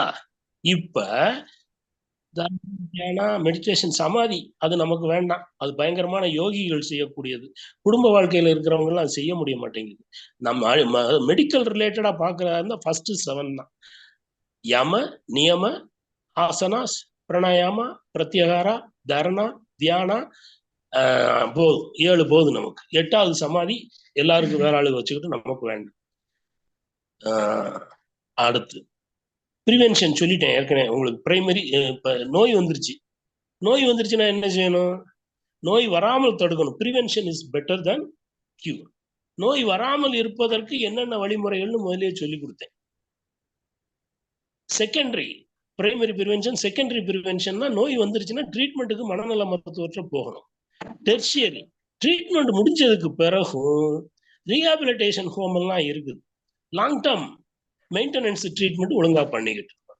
Primary, secondary, tertiary care இவ்வளவும் சேர்ந்ததுதான். இந்த ஒரு விஷயம், முக்கியமான விஷயம் சொல்லணும். ஒக்கினாவா ஐலாண்டுன்னு சொல்லி ஜப்பான்ல ஒரு ஐலாண்டு. எல்லாரும் 100 வயசுக்கு மேல இருக்கவங்க அங்க. எப்படி 100 வயசு பிறந்த நாள்ல அங்க அடிக்கடி எல்லாருமே கொண்டாடிக்கிட்டு இருக்கிறாங்க. Okinawa island. அவங்க ஃபாலோ பண்ணக்கூடியது என்னன்னா இக்கிகாய். இக்கிகாய்னா என்னன்னா பர்பஸ் ஆஃப் லைஃப். இந்த பர்பஸ் ஆஃப் லைஃப் என்னன்னு தெரியணும்னா ஹூஆமைங்கிறத முதல்ல தெரிஞ்சுக்கிட முயற்சி பண்றோம். அது know thyself, know yourself. அப்படின்னு இன்ட்ராஸ்பெக்ஷன். உன்னை நீ உணர்வாய், உன்னை நீ அறிவாய். உங்ககிட்ட இருக்கக்கூடிய பிளஸ் மைனஸை அனலைசிஸ் பண்ணி மைனஸை களைறதுக்கும் பிளஸ்ஸை இன்க்ரீஸ் பண்றதுக்கும் முயற்சி பண்ணிட்டீங்கனாலே நல்லா இருக்கும். போன பிறவியில என்ன இருந்த, அதுக்கு முந்தின பிறவி இருந்த, அதெல்லாம் நமக்கு தேவையில்லை. Ikigai purpose of life. இப்ப நமக்கு என்ன தேவை, இந்த பர்பஸ் என்ன நம்ம தெரிஞ்சுக்கிட்டோம்னா நம்ம வாழ்க்கை பிளசண்டா இருக்கும். தப்பு தண்டா பண்ணக்கூடாது, அடுத்தவங்க கூட கடுப்பிடிக்க கூடாது, ஜாலியா சந்தோஷமா இருக்கணும், நம்ம கொடுக்கப்பட்ட வேலையை ஒழுங்கா செய்யணும். இதுதான் பர்பஸ் ஆஃப் லைஃப், இக்கிகாய். அடுத்து அவங்க என்ன செய்யறாங்கன்னா, எங்க வீட்டுக்கு டீ குடிக்க வாங்கன்னு கூப்பிடுவாங்க. ஜப்பான்ல டீ செரிமனி. டீ குடிக்க நம்ம வீட்டுக்கு தான் வந்தா வேடிக்கையா இருக்கும். ஜப்பான்ல டீ குடிக்க கூப்பிட்டான்னா அவன் வீட்டுல பேச்சே இருக்காது. கிச்சனுக்கும் ஹாலுக்கும் இடையில ஒரு இதே இருக்காது, காரிடார் ஒண்ணு மட்டும்தான் இருக்கும். அந்த டீ ஸ்மெல்ல ஃப்ராக்ரன்ஸை ஹாலில் உட்காந்துருக்கேன் அப்படியே ஸ்மெல் பண்ணிக்கிட்டு உட்காந்துருக்கேன். மெடிடேஷன். அது பேரு டீ மெடிடேஷன், டீ செரிமனி. அமைதியா வருவாங்க, டீயை போட்டு குடிச்சிட்டு சாப்பிட்டுட்டு அமைதியா எழுந்து போயிடுவாங்க. இது அவங்க மெடிடேஷனை பவரை இம்ப்ரூவ் பண்ணுது. அதை நம்மளும் ஃபாலோ பண்ணோம்னா நல்லா இருக்கும். Silence is the best language. அமைதியாக இருக்க முயற்சி பண்ணணும். இப்ப ரியாக்ட் ரெஸ்பாண்ட் ஒரு விஷயத்த சொன்னேன். Anger turned outwards, anxiety, impulsivity. அவங்க கூட எந்த உறவும் யாரும் வச்சுக்கிட மாட்டாங்க. Anger turned inwards. வெளியே காட்டினா தானே என் கூட யாரும் சேர மாட்டேங்க, எனக்கு நானே கோபத்தை காட்டிக்கிறேன், அது டிப்ரெஷனை நோக்கி போயிடும். ஆங்கர் டர்ன்ட் இன்வர்ட்ஸ், அது டிப்ரெஷனுக்கு முக்கியமான காரணம். இப்படியெல்லாம் நிறைய விஷயங்கள் இருக்குது. அடுத்து நான் ஓரளவுக்கு உங்களுக்கு ஹிண்ட் கொடுத்துருக்கேன்னு நினைக்கிறேன். காலத்தின் தேவை மனநலம் பேணுதல். மனநலம் ஓவர் நைட் வந்துருமா? கொஞ்சம் கொஞ்சமா பிராக்டிஸ் பண்ணோம்னா நல்லபடியா இருக்கலாம். எந்த பழக்க வழக்கமும் 40 நாள் நீங்க ரெகுலரா பிராக்டிஸ் பண்ணீங்கன்னா அது ஹேபிட்டா மாறுது, அது உங்களுக்கு கேரக்டரா மாறிடுது, உங்க பெர்சனாலிட்டியாவே மாறிடுது. 40 நாள் உங்களால அதை கடைபிடிக்க முடிந்தால், ரியாக்ட், ரெஸ்பான்ஸ், இந்த 2 வார்த்தைகளை ஞாபகம் வைத்துக் கொண்டால், எந்த விஷயத்துக்கும் உடனடியாக ரியாக்ட் பண்ணாமல் ரெஸ்பாண்ட் பண்ணி பழகிக்கிட்டே இருந்தீங்கன்னா உங்கள் வாழ்க்கை அர்த்தமுள்ளதாக இருக்கும். மன நோய்களில் இருந்தும் தப்பித்துக் கொள்ளலாம். உறவுகளும் உங்களுக்கு வலுப்பெறும். உங்களுடைய தகவல்களுக்கு மிக்க நன்றி. அருமையான தகவல்கள். அதாவது இன்றைய தலைப்பு தொடர்பான தகவல்கள் விளக்கமாக, தெளிவாக, அழகாக அனைவரும் புரிந்து கொள்ளும் விதத்தில் வழங்கிய டாக்டர் வெள்ளைச்சாமி அவர்களுக்கு எனது நெஞ்சார்ந்த நன்றியினை தெரிவித்துக் கொள்கிறேன். Thank you very much. இதுவரை mental health need of the hour, மனநலம் காலத்தின் தேவை என்பது தொடர்பான தகவல்கள் வழங்க கேட்டோம். வழங்கியவர் doctor Vellaichami, consultant psychiatrist, Coimbatore. இன்றைய நிகழ்ச்சியத்துடன் நிறைவு பெறுகிறது. நன்றி, வணக்கம்.